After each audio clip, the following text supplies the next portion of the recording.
blood, and asphalt. That is all a cop remembers when a call goes completely wrong. A seasoned K-9 handler trusted his instincts above all else. But on a sweltering Tuesday, his veteran German Shepherd tried to warn him about a terrified pregnant woman. They ignored the dog. It cost a life. Concrete radiated heat like an open oven door, baking the exhaust fumes and stale sweat of Central Station into a thick, unbreathable smog. Hank Sullivan hated August. His knees ached with the changing barometric pressure. His uniform shirt clung to his spine like a second skin, and the sheer volume of humanity passing through the transit hub made him cynical. People bumped shoulders, dragged rolling suitcases over toes, and avoided eye contact. Beside him walked Brutus. The 90-pound sable German Shepherd did not care about the heat or the crowds. Brutus was a machine of muscle, bone, and olfactory receptors, bred for a single purpose and trained to execute it flawlessly. He was a 5-year veteran of the K-9 unit, specialized in narcotics detection. Usually, Brutus walked at a perfect heel, his head swiveling only slightly, ears swiveled forward, tracking the invisible currents of air that told him stories humans could not even fathom. Hank took a sip from his lukewarm water bottle and wiped his brow. "Just 2 more hours, buddy. Then we get the AC." Brutus gave a short, acknowledging huff. They rounded the corner near the ticketing kiosk, an area usually swarming with pickpockets and transients. Today, it was relatively clear, save for a few weary travelers sitting on the heavy oak benches. Then, Brutus stopped. He didn't just slow down. He planted his front paws on the grimy linoleum, his claws clicking sharply. The leash went taut in Hank's hand, jerking his shoulder. Hank frowned. Brutus never broke a heel without a command. "Brutus, heel," Hank ordered, his voice low and raspy. The dog ignored him. His dark nose lifted, twitching violently as he sampled the air. The fur along his spine, his hackles, rose slightly. He let out a low, vibrating whine that vibrated through his chest. Hank followed the dog's gaze. Sitting alone on the far bench was a woman. She looked young, maybe early 20s, wearing a floral maternity dress that stretched tightly over a massive, late-term pregnant belly. Her blonde hair hung in stringy, damp clumps around her pale face. She clutched her stomach with both hands, rocking back and forth. Hank felt a twinge of sympathy, rare as it was these days. She looked miserable. The heat was clearly getting to her. Suddenly, Brutus lunged. He dragged Hank forward with a surge of raw power, pulling toward the pregnant woman. "Hey, easy!" Hank shouted, planting his boots and hauling back on the heavy leather leash. But Brutus was relentless. He scrambled on the slick floor, whining louder, pulling until his collar choked him. The commotion drew eyes. Commuters stopped, their rolling bags pausing mid-stride. A few pulled out their phones, the modern reflex to any police activity. Chloe Bennett, that was the name on the ID she would later hand over, snapped her head up. Her eyes were wide, bloodshot, and filled with a stark, naked terror. Seeing the massive police dog straining toward her, she shrank back against the wooden slats of the bench, pulling her knees up awkwardly beside her heavy stomach. "Keep him away!" she screamed. Her voice cracked, hoarse and dry. "Please, keep him away from me." "Brutus, down!" Hank roared, using his command voice. Brutus reached the edge of the bench and did something that completely threw Hank off balance. The dog didn't act aggressively.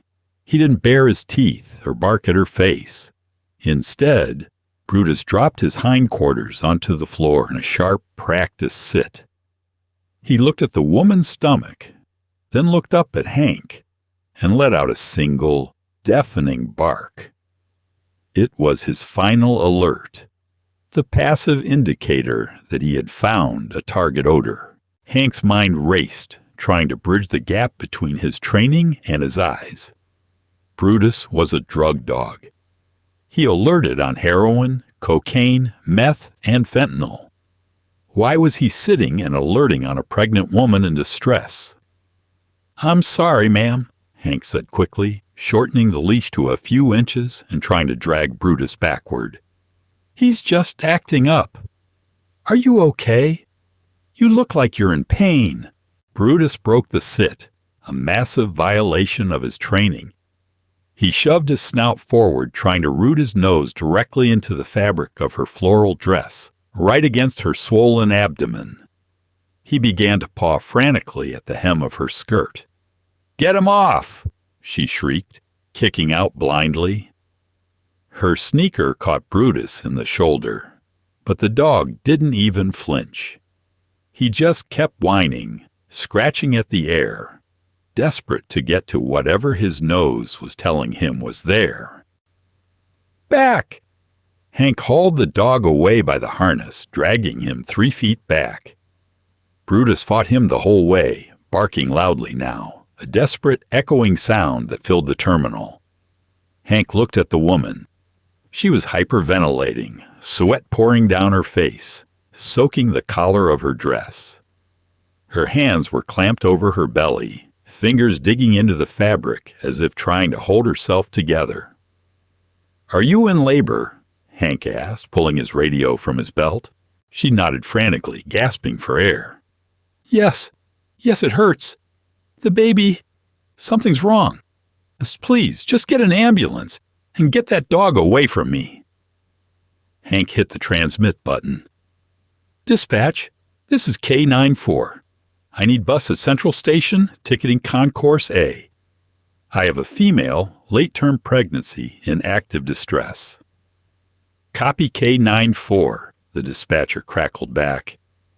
"EMS is rolling, 3 minutes out." Brutus barked again, throwing his weight against the leash. Hank looked down at his partner. The dog's eyes were wide, dilated, locked entirely on the woman. He wasn't acting like a dog curious about a baby. He was acting like a dog that had found a motherlode of narcotics. But Hank looked at the woman. He saw a mother in agony. He saw the crowd forming a circle, their phone cameras glaring like accusatory eyes, waiting for the brutal cop to let his attack dog maul a pregnant woman. Hank made a choice. He chose his human eyes over his dog's nose. "I'm going to put him in the truck," Hank told her, wiping sweat from his upper lip. "Just hold on. Help is coming." Leaving the concourse was a battle. Brutus fought Hank every step of the way to the cruiser parked on the curb outside. The dog dug his claws into the concrete, spinning around to look back at the glass doors of the terminal. He barked until his voice went hoarse, a ragged, desperate sound that gnawed at Hank's conscience. "Get in," Hank ordered, throwing open the rear door of the customized SUV. Brutus refused. He planted his feet. Hank had to physically grab the dog by the harness and lift all 90 pounds of him into the aluminum kennel insert. The moment the door clicked shut, Brutus threw himself against the metal mesh.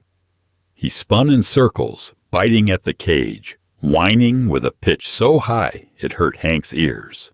Hank stood outside the truck for a second, catching his breath in the heavy August heat. Brutus stared at him through the tinted glass. There was a look in the dog's eyes.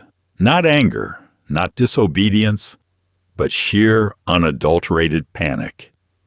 It was a look Hank had only seen once before, when they had accidentally stumbled upon a booby-trapped meth lab, and Brutus had smelled the pooling chemicals before they ignited.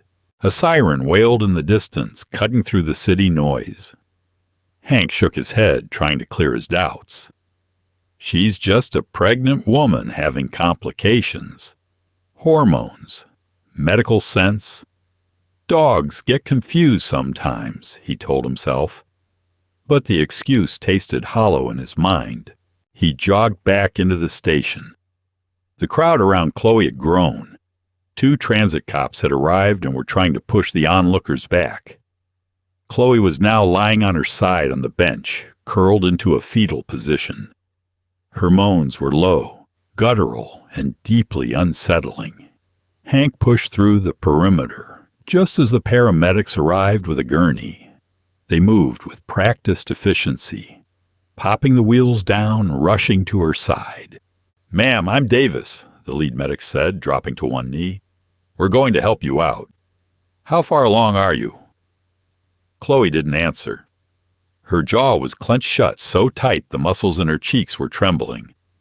Her eyes darted wildly around the crowd, completely ignoring the medics. Hank watched her gaze. She wasn't looking for help. She was looking at someone. Following her line of sight, Hank scanned the faces of the bystanders. Amidst the concerned tourists and curious commuters, one man stood out. He was standing near the exit doors, thin, sharp-featured, wearing a faded baseball cap pulled low. He wasn't filming. He wasn't looking at Chloe with pity. He was staring at her with cold, calculating fury. The moment the man realized Hank was looking at him, he turned on his heel and slipped out through the sliding glass doors, disappearing into the pedestrian traffic. A cold spike of adrenaline pierced through the heat of Hank's exhaustion. Something was incredibly wrong. "All right, let's get her on her back to check the baby," Davis said to his partner. He reached out and placed a hand on Chloe's swollen stomach to assist her. The moment his latex-gloved hand made contact with the floral dress, Chloe erupted. She screamed, a raw, blood-curdling sound, and violently swatted the medic's arm away. "Don't touch it," she shrieked, her voice frantic, bordering on hysterical. "Don't touch my stomach. Just put me in the truck. Drive." Davis stumbled back, surprised. "Ma'am, I need to check for contractions. If you're crowning—" "I'm not," she gasped, clutching the mass beneath her dress. "Just take me to the hospital. Now." Hank stepped closer, his eyes narrowing. He looked at her closely. Her skin wasn't just pale. It was taking on a waxy grayish hue. Her lips were tinged with blue. She was sweating profusely, but she was shivering, her teeth chattering audibly. Hank's police training began to override his assumptions. He looked at her pupils. They were blown wide open, massive black pools despite the bright fluorescent lights overhead. Sweating, tremors, cyanosis, dilated pupils. These were not the signs of labor. These were the signs of massive central nervous system distress. Davis and his partner managed to lift her onto the gurney. She kept her arms wrapped tightly around her stomach the entire time, guarding it like a vault. They strapped her in and began rolling her swiftly toward the exit. Hank followed them, his mind racing, putting the pieces together. The man in the crowd, the extreme paranoia, the physical symptoms, and above all, Brutus. Brutus never lied. The dog had $1 million nose. He had alerted on her stomach. He hadn't smelled amniotic fluid or hormones. He had smelled something chemical, something illicit. As they pushed the gurney out into the blinding sunlight, Hank jogged to keep up with Davis. "Davis," Hank said, keeping his voice low, "when you touched her stomach, what did it feel like?" Davis looked at him, confused by the question. They were at the back of the ambulance now. The partner opened the rear doors. "What do you mean?" Davis asked, grabbing the gurney to hoist it up. "Did it feel normal? Did it feel like a baby?" Hank pressed, his heart suddenly hammering against his ribs. Davis paused, a deep frown creasing his forehead. He looked at Chloe, who was now seizing slightly, her head thrashing side to side on the thin pillow. Honestly, no, it was hard. Too hard. And cold. But I figured it was a severe contraction. Hank's blood ran completely ice cold. It's not a baby. The realization hit him with the force of a freight train.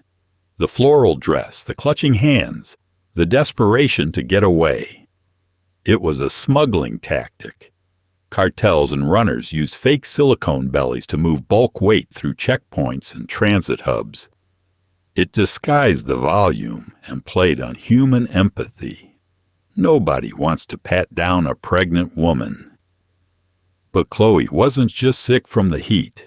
"Wait!" Hank shouted, lunging forward as Davis and his partner began to push the gurney into the back of the ambulance. "We gotta go, officer. She's crashing," Davis yelled back, jumping up into the bay. "Cut the dress!" Hank roared, leaping into the back of the ambulance behind them. "Cut her dress open right now!" Chloe was fully convulsing now. White foam bubbled at the corners of her mouth. Her hands, previously locked in a death grip over her stomach, fell limply to her sides. Davis grabbed trauma shears from his vest. He didn't ask questions. He hooked the shears into the neckline of the floral fabric and pulled down hard, ripping the dress open down to her waist. Hank stared, his stomach dropping into a bottomless void. There was no skin. There was no baby. Bonded to her torso with layers of heavy medical tape was a massive, flesh-colored silicone dome. And seeping from a jagged tear in the side of the prosthetic was a stream of fine, crystalline white powder, dusting her sweaty skin and melting directly into her pores. White powder dusted the ribbed floor of the ambulance like poisonous snow.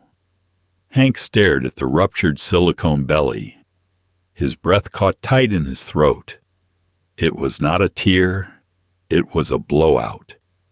Friction, August heat, and sheer panic had degraded the cheap plastic vacuum bags hidden inside the hollow prosthetic. The smuggled narcotics were pouring directly onto Chloe's sweat-drenched, hyper-porous skin. "Fentanyl!" Davis yelled, his voice cracking with panic. He dropped the trauma shears and scrambled backward, pulling his knees to his chest. In the confined, unventilated box of the ambulance, aerosolized fentanyl was a death sentence for everyone breathing the air. "I don't know," Hank shouted over the wail of the siren. "Brutus hits on heroin, meth, coke, and fentanyl. Treat it like the worst-case scenario. Mask up." Hank ripped a pair of blue nitrile gloves from a box mounted on the wall. He snapped them over his hands, his fingers trembling with a sudden, violent adrenaline dump. He grabbed a paper N95 mask, shoving it over his nose and mouth, tossing another to Davis. Chloe was tearing herself apart. Her seizures had escalated into violent, rigid convulsions. Her heels drummed a frantic rhythm against the metal gurney. Her back arched off the mattress, spine snapping backward in a rigid bow. The sheer volume of the drug absorbing through her dermal layer was causing a massive, catastrophic short circuit of her central nervous system. Her heart was beating itself to death. "We have to get it off her," Hank commanded, his voice muffled behind the mask. "If that's uncut product, her pores are drinking it like water. Help me." Davis hesitated for a fraction of a second, staring at the toxic white mound coating the young woman's torso. Then his training overrode his fear. He lunged forward. Together, the cop and the medic grabbed the edges of the heavy adhesive medical tape binding the silicone dome to her ribs and hips. It was wound tight, multiple layers thick, designed to pass a visual inspection and endure the jostling of public transit. "On 3, Hank grunted, digging his gloved fingers beneath the sticky resin.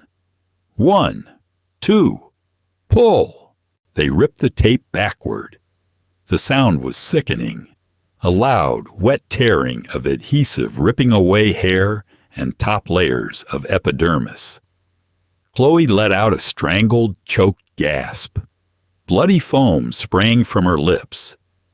The heavy silicone prosthetic came loose, tumbling to the floor of the ambulance with a heavy, dead thud. A cloud of fine white particulate plumed into the air. Underneath, her stomach was flat, pale, and completely coated in a toxic paste of sweat and narcotics. The skin was bright red, inflamed and blistering, where the raw chemical had sat trapped against her body heat. "Wipe her down, Celine!" Hank yelled, grabbing a stack of trauma pads.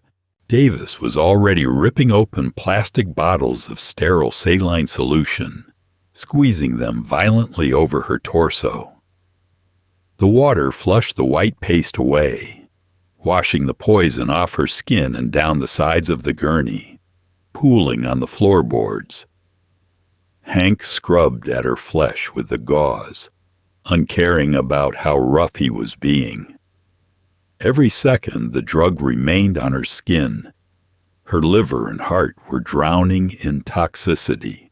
"Pushing Narcan!" Davis's partner shouted from the captain's chair, keeping one hand on the steering wheel while blindly reaching back to hand Davis a preloaded nasal syringe.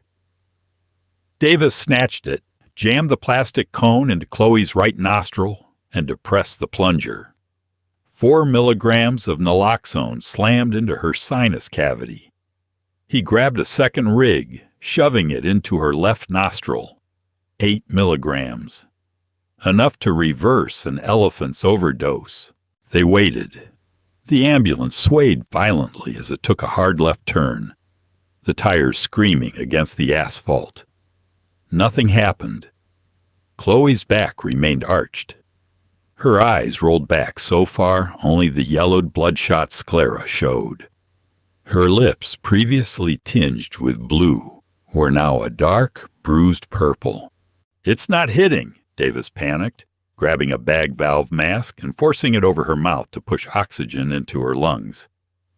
"If it's pure cocaine, the Narcan won't touch it. Her heart rate is at 210. She's in V-Tash."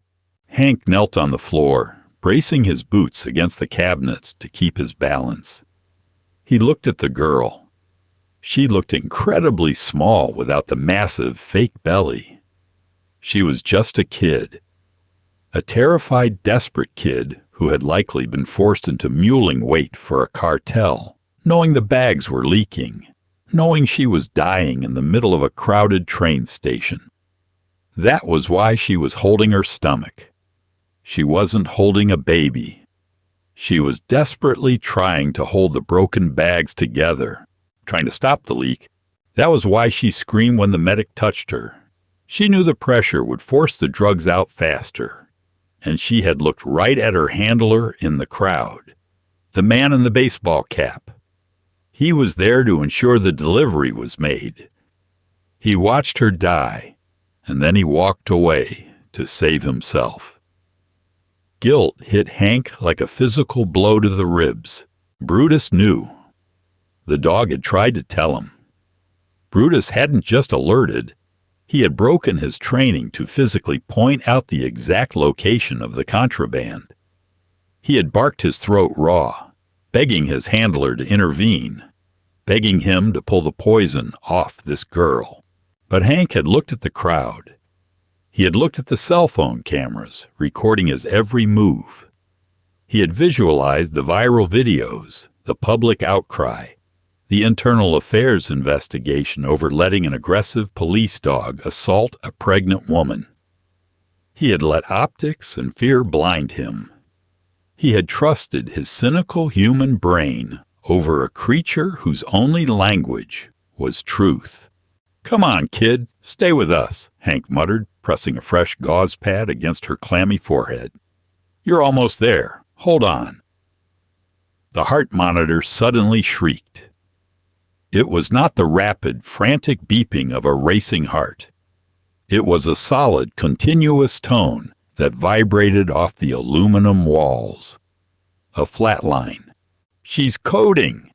Davis dropped the oxygen mask and locked his hands together, placing the heels of his palms dead center on her sternum. He threw his upper body weight into it, compressing her chest deep and fast. Ribs cracked under his hands, a wet popping sound that made Hank wince. 1, 2, 3, 4. Davis pumped, sweat pouring from his own face, mixing with the tears of frustration welling in his eyes. The partner hit the brakes hard, throwing them all forward as the ambulance skidded to a halt in the ambulance bay of Mercy General Hospital. "Let's go! Let's go!" Hank roared, kicking the back doors open. They hauled the gurney out into the blinding afternoon sun, hitting the concrete running. Sterile white lights replaced the harsh sun. The emergency room trauma bay was a whirlwind of controlled violence. Nurses shouted vitals. Doctors ordered pushes of epinephrine and amiodarone. Hank stood backed into a corner of the room, his uniform stained with sweat, saline, and the dried white residue of whatever had just killed the girl on the table. He watched as the trauma surgeon took over compressions. He watched them slide a plastic tube down her throat. He watched the monitor, praying for a spike, a flutter, any sign that life had not completely vacated her shattered body. 10 minutes passed. Then 20. The frantic energy in the room began to wane, replaced by a heavy, suffocating silence broken only by the mechanical hiss of the ventilator. The surgeon stopped compressions. He looked at the clock on the wall. He didn't say a word. He just nodded to the attending nurse, who reached over and switched the screaming monitor off. "Time of death, 14:22. The surgeon said softly. He pulled off his bloody gloves and tossed them into a biohazard bin. Hank closed his eyes. The silence in his head was suddenly unbearable. An hour later, Hank was sitting on the bumper of the ambulance outside the ER doors. He had scrubbed his hands and forearms with abrasive soap until the skin was raw and pink, desperate to get the phantom chemical smell off him. Detective Miller from Narcotics had already arrived, taken Hank's statement, and dispatched units to pull the security footage from the transit hub. They were hunting for the watcher in the baseball cap, but Hank knew it was a hollow victory even if they caught him. The watcher was a disposable pawn. The cartel would just find another desperate, terrified kid to strap a fake belly to. Hank pushed himself off the bumper. His knees popped. He felt incredibly old. He walked slowly across the hospital parking lot toward his cruiser. The black SUV was parked in the shade of a large oak tree, the engine idling to keep the rear air conditioning running. As Hank approached, he could see the silhouette of his partner through the heavy metal mesh of the window insert. Brutus was pacing. He was moving in tight, anxious circles, his claws clicking rhythmically against the aluminum floor of his kennel. When he saw Hank approaching, the dog stopped. He pressed his wet nose against the glass, letting out a low, mournful whine that carried through the heavy doors. Hank unlocked the door and swung it open. Usually Brutus waited for a release command before exiting his crate. Not today. The moment the metal grate opened, the massive shepherd squeezed past Hank and hit the pavement. But he didn't run. He didn't scan the perimeter or look for a toy. Brutus immediately shoved his massive head directly into Hank's stomach, pressing his weight hard against the cop's duty belt. He wrapped his front paws slightly around Hank's thigh, leaning into him with a desperate, heavy pressure. Hank looked down at the dog. Brutus' ears were pinned flat against his skull. His dark brown eyes were wide, looking up at his handler. He sniffed Hank's uniform shirt. his nose tracing the invisible residues of the trauma bay, the saline, the sterile hospital soap, and the faint, lingering, metallic tang of death. The dog knew. He didn't need to see the flatline monitor. His nose told him exactly how the story had ended. Hank's throat tightened.